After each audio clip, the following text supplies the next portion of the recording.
students, will go with the fourth lab program, that is write the XHTML code to create the form with the following capabilities. So we have to create a form here which consists of a text widget wherein you can enter the customer name. Then we need to have 4 check boxes in our form, wherein each of the check boxes will be representing the type of the item. Okay, so the first checkbox will be for 400-watt light bulb at $2.39. Next checkbox will be for 800-watt light bulb at $4.29. Next checkbox is for 400-watt long life light bulb for $3.95. Next one will be for 800-watt long life light bulb for $7.49. So these are the 4 check boxes for the 4 items. Next you need to have 3 radio buttons, that is for the payment. Okay, so whether it is Visa or MasterCard or Discover. So write a PHP script that computes the total cost of the ordered light bulbs. So if I'm selecting 400-watt light bulb and 800-watt light bulb, then it will be nothing but the sum of these two, that is 2.39 plus 4.29, that is nothing but the total cost. Okay, the program must inform the buyer of exactly what was ordered. So along with the total cost, it should also tell the customer what he has ordered, that is 400-watt light bulb and 800-watt light bulb. So that information also it should tell. Okay, so we'll come here. So here that is HTML document we have here. So I've written a heading here. So I've used H1. So you can just see here. So I'm giving localhost lab4.html. So this is H1. So you can see the heading. So if you want to reduce the size of this, then I can go for H2. So can do like this. Okay. So just refresh it. So you can see the size of the heading is reduced. So that is for your heading. Next we have the form action. So about this form action we already spoken about while explaining form handling in PHP. So we have the action part and you have the method. So the action part is going to tell you where you have to send the data what you are entering in the form. So in this case, the data whatever you have entered in the form will be sent to lab4.php, and the method you have used is post. So you have get as well as post method. So you can either go for get method or you can go for post method. In get you have some restriction with respect to size or number of characters, and the data what you're sending in get is also not secure because all those data will be visible here in the URL. Okay, so whenever you want to send some sensitive data, then you can go for post instead of get. Okay, so next you have the customer name. So you can see this is the customer name here. Okay, which is written in bold. Now we need a text field where you have to enter the customer name. So for that purpose you have this code. So input type is equal to text and the name you have given as name and size you have given as 15. The size is nothing but width of the input characters. Okay, and yeah, this is for your text field. So I will enter some name. Okay, I'll enter the name. Next we have the table border here. So table border we have given as 1. So when you give a smaller number, the border will be thin. If you want a larger border, then you can go for higher value. Okay, so instead of 1, if you go for 10, then you are going to get a thicker border. Next we'll come here. In the table you have the row. So about this part we are speaking about. In that you have heading, that is product and select, that is TH. That is nothing but the headings you have as product and select. Okay. Next we are writing the data part for the items. Okay. So first one you have is 400-watt light bulb for $2.39. So that is what you have written your data, and you need to have a checkbox. Okay. So you're aligning the checkbox to center here in this case, and the type you are given as checkbox and name you are given as item, and you can see it is sent in the form of array. So why it is done this? Because it is possible for you to select all the items. Okay. So for that purpose here we will be sending this name in the form of array, and the value we have given as 2.39. Okay. So this is 2.39, this is 4.29, 3.39, like this we have given the value because this value is required in our PHP script. Okay, so this part will be repeated for all the items. Okay, so next you have written for 100 watt long life, same thing. What is the change? Only in the value part here. Okay, rest everything is same. So you have closed the table tag here. Next we'll come to payment method. So again we have written a heading here as payment method. So what was told in the question? We need to have 3 radio buttons. Okay, so input type is radio and name we have given as payment. So here either you can select master or you can select visa or you can go for discover. Okay, so payment and the value we have given as visa, and you can see here only for this we have written as check. So when you have written as check, what happens is by default this will be selected. Okay, if you want you can write or you can just remove this part.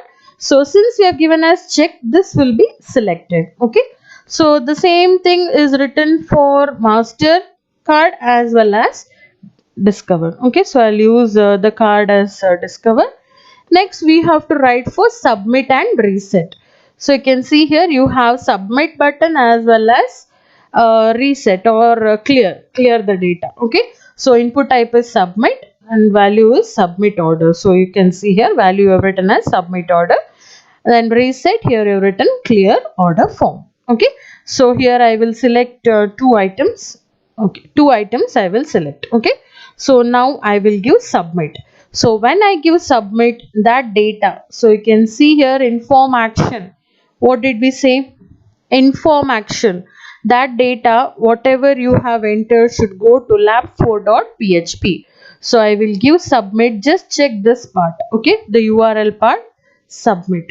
So you can see now you're redirected to lab4.php. So whatever data you have entered in the form is redirected to lab4.php. Okay, so now we'll check. So here this part is done. You are closing the HTML body as well as the HTML body tag as well as the HTML tag you have closed.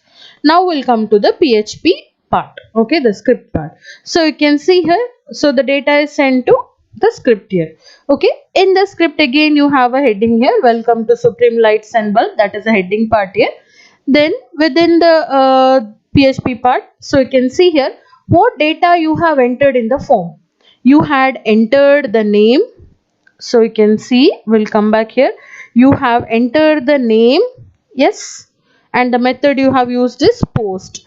So you can see here this is your array which is going to get the value what you have entered in your form. Okay, so whatever value you have entered, that has been received here and here it is stored in CNAME.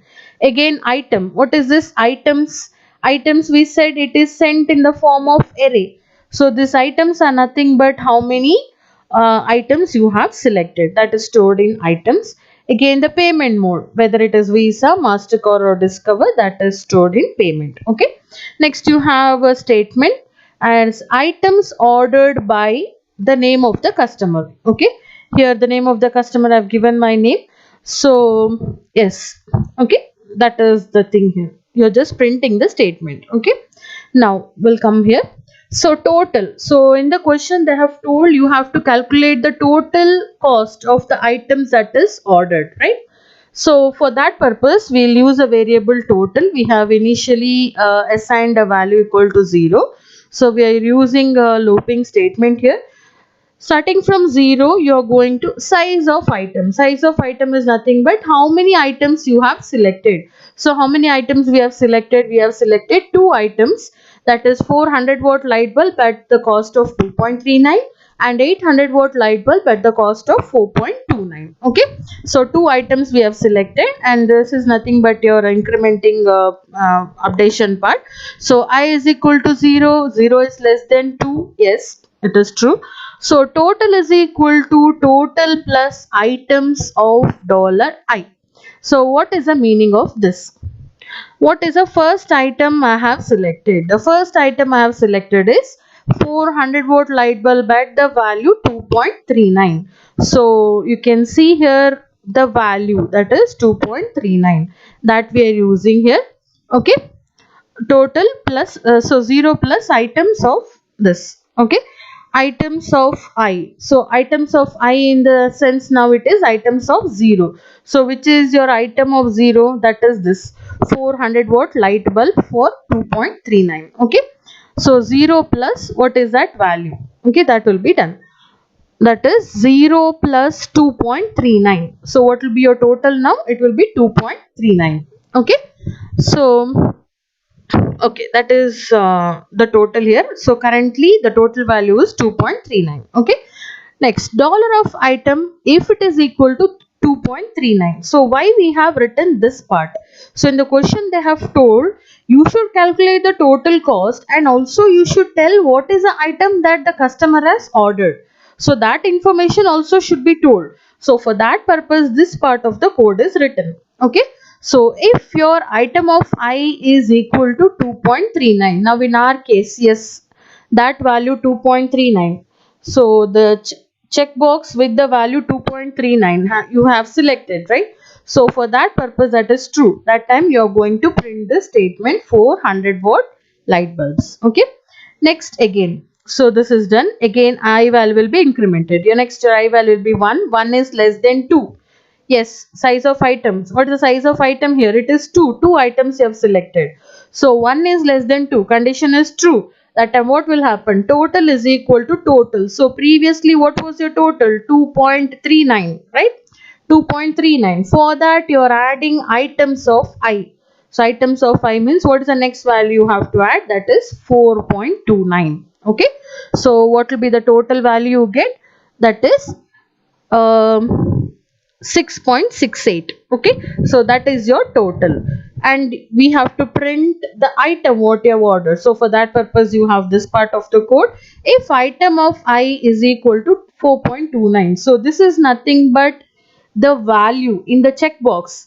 You have written input type is equal to checkbox, and value there you had given as this, right? So you're using that value for comparison. Okay, so using that you're going to display the item which the customer has ordered for. Okay, so again this will be printed. Okay, now I will be incremented. Next time when you do this, condition fails because you have selected only 2 items. Okay, so you're coming out of the for loop. You're coming out of the for loop, then you're going to print total cost is equal to, so this dollar symbol is just the symbol to display your currency type. Okay, so this is only for displaying purpose. Here this dollar total, this is nothing but your variable total. So what do you have in variable total? That is nothing but sum of these two, 2.39 and 4.29. Okay, so you're going to get answer as 6.68. And next you're going to print the payment mode. So payment mode, what you have used, that you have collected from the form here, right? So post payment, so whatever you have entered in the form, that will be selected, that is stored in a variable called as payment. Okay, so that is what is displayed here. Payment mode used is discover. Okay, so this is your 4th program of your lab. Thank you.